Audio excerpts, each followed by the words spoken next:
Sexta aula agora nessa série Fumi Responde perguntas de inscritos no canal. Inclusive, se você tiver dúvida também, é só comentar aqui embaixo que eu tiro a sua dúvida. Bem-vindos ao canal, meu nome é Fumihiro e você está no canal Fumihiro Tênis de Mesa. Vamos lá então para a primeira pergunta, é do Bruno Knight. Como dar drive contra efeito para baixo? O drive que usamos contra efeito para baixo, geralmente nós usamos o drive chamado Loop Drive. Como a bola está com efeito para baixo, é necessário que você coloque bastante efeito nela, bastante giro na bola, né? Então é importante que você aprenda a raspar a bola, aprenda a técnica do Loop Drive. O Loop Drive é um movimento de baixo para cima e dentro desse movimento você usa bastante o punho e o antebraço, principalmente no caso do back aqui. E no caso do forehand aqui, você vem de baixo também, de baixo para cima, e na hora do impacto você usa o punho e o antebraço aqui. Isso que nós chamamos de loop drive. Você pode montar uma jogada, cozinha uma vez aqui, a próxima vez na direita e você abre de loop drive e depois você vai para o jogo, vai para o rally, né?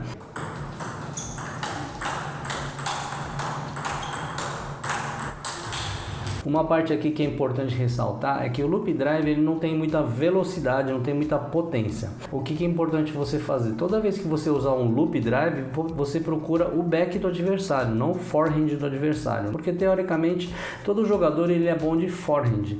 Então se você mandar uma bola muito lenta no forehand do adversário, você corre risco de levar um outro drive em cima.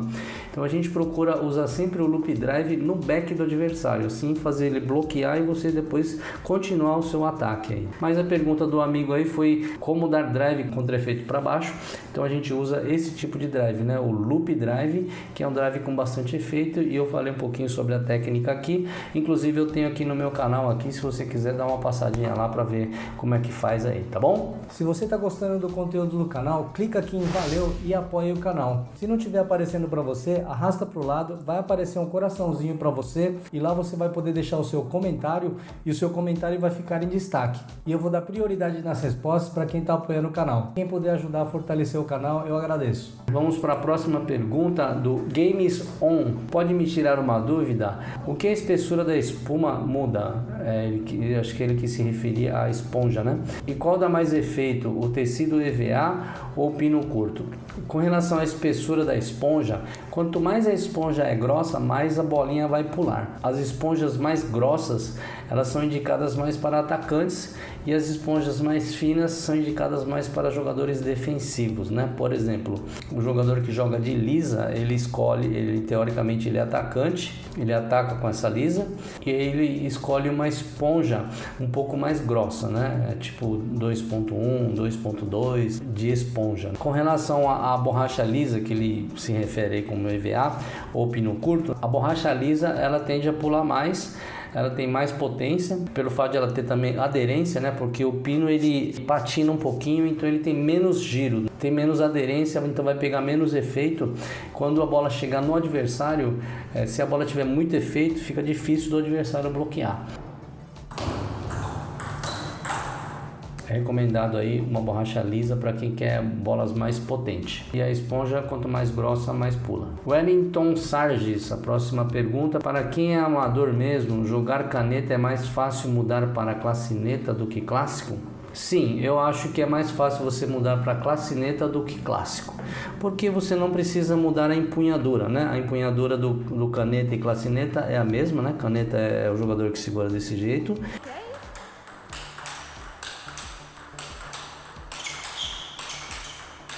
E classineta também segura desse jeito, só que ele usa as duas partes aqui, né? A da direita e da esquerda, e o caneta só usa essa parte da direita aqui. Quando a bola vem no back, ele usa a mesma parte e joga dessa maneira.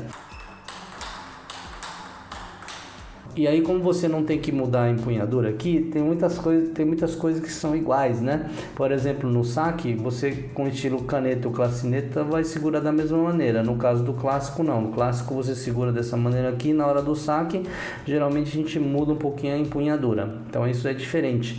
A parte do back não. A parte do back você vai ter a mesma dificuldade se você trocar para classineta ou clássico. A parte do back é totalmente diferente, né? Se você jogava a caneta desse jeito aqui, você vai usar a parte de trás aqui. ela é totalmente diferente, né? O jeito de entrar na bola, as bolas que vem no meio principalmente é mais difícil, tanto no clássico como o classineta, tá? Então essa dificuldade você vai ter mesmo. As partes boas aí, que é a parte do saque, por exemplo, o Haral, por exemplo, eu acho que o caneta ele tem mais facilidade de fazer com relação ao clássico. E já que você já usava a caneta, né? Já segurava na empunhadura a caneta, eu acho que seria mais fácil você mudar para classineta, tá bom? Um abraço. Valdeci Ricardo Sartori Jr. Em alguns jogos, alguns adversários usam muito a cozinhada curta, fazendo com que tenhamos que devolver com outra cozinhada e o jogo fica resumido a isso. Muito chato. Qual o procedimento para sair da cozinhada e ganhar velocidade no jogo? Porque ao tentar impor isso, a bola acaba indo para a rede. Dependendo do nível técnico, se você não tiver nível, você vai cozinhar mesmo, vai ficar nisso mesmo.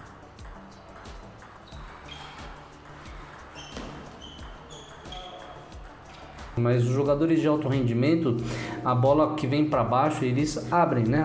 Se a bola vem comprida, eles dão loop drive. Se a bola vem comprida na direita, também dá um loop drive, raspa bem a bola, né? Se a bola vier curta, ele tem alguns recursos, como é o Chiquita, por exemplo. É um ataque em bolas curtas. Tem o Haral também, que é um ataque em bola curta.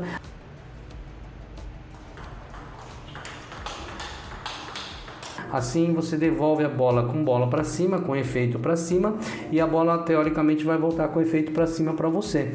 Assim você evita esse tipo de cozinhada. Você não é obrigado a devolver cozinhando por seu adversário, cavando, chop, tsuki, né? Tem vários nomes aí. Mas para isso você tem que aprender, né? Você tem que aprender essa parte técnica, que é o loop drive, o Haral ou o Chiquita. São técnicas diferentes, mas aí dá para você sair dessa situação. Quando você estiver sacando, você que decide que saque você vai dar quando você for sacar. Se você não gosta da cozinhada, qual o motivo de você sacar para baixo? Se você sacar para baixo, você está pedindo para que o adversário devolva para baixo, e aí fica difícil de novo, vai ficar na mesma situação. Então a recomendação aqui, se você não quer entrar para esse jogo, você saque mais laterais para cima, invertidos para cima, saques corridos para cima, pode ser de direita como de back também, né? Pode ser um saque lateral para cima, curto para cima, somente para cima, todos os efeitos para cima. Teoricamente o adversário vai devolver com bola para cima para você, então você não vai precisar cozinhar.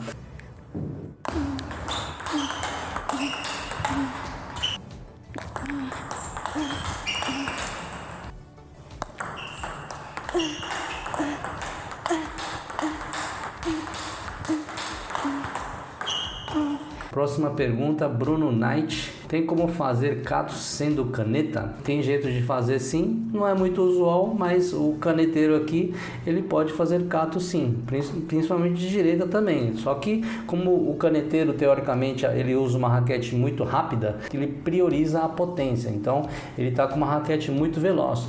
Então para se dar cato numa bolinha que tem muito efeito, é um pouco mais difícil, você tem que ter mais controle. Mas o movimento, ele é igual ao do cateiro mesmo, tá? De cima para baixo, raspando a bola sem problema nenhum, mas precisa de treinamento. E na parte de trás aqui você pode colar, por exemplo, um pino alto sem esponja, por exemplo, no começo.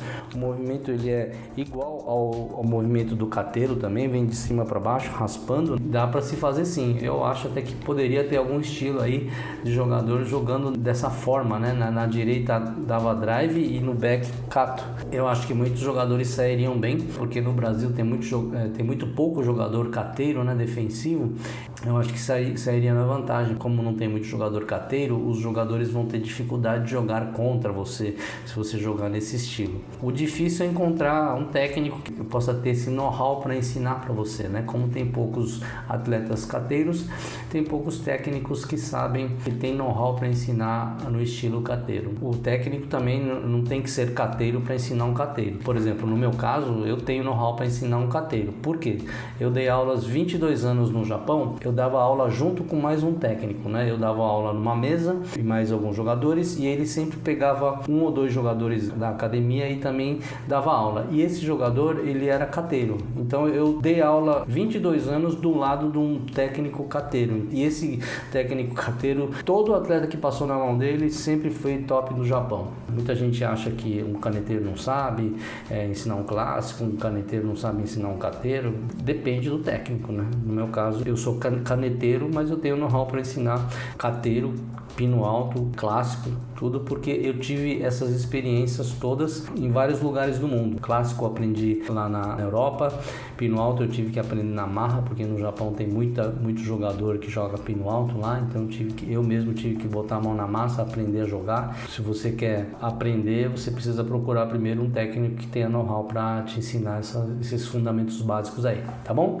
Vamos para a próxima pergunta. Draken. Tenho uma leve pergunta, porém não faz muito parte do assunto do vídeo. É sobre usar raquetes classineta, mas com empunhadura clássica. Dá para fazer isso, mas você vai ter alguns problemas, porque você vai estar usando uma raquete classineta que tem um cabo mais curto e vai usar no estilo clássico, que é esse jeito aqui, né? O classineta, quando você segura a raquete aqui, ó, o classineta ele tem o cabo mais curto aqui, porque não precisa dessa parte aqui, não tem necessidade disso aqui, então corta aqui. Ah, mas por que corta? Porque quanto mais você cortar aqui, mais o peso vai para cá. Quanto mais madeira você ter aqui, mais peso vai vir para cá.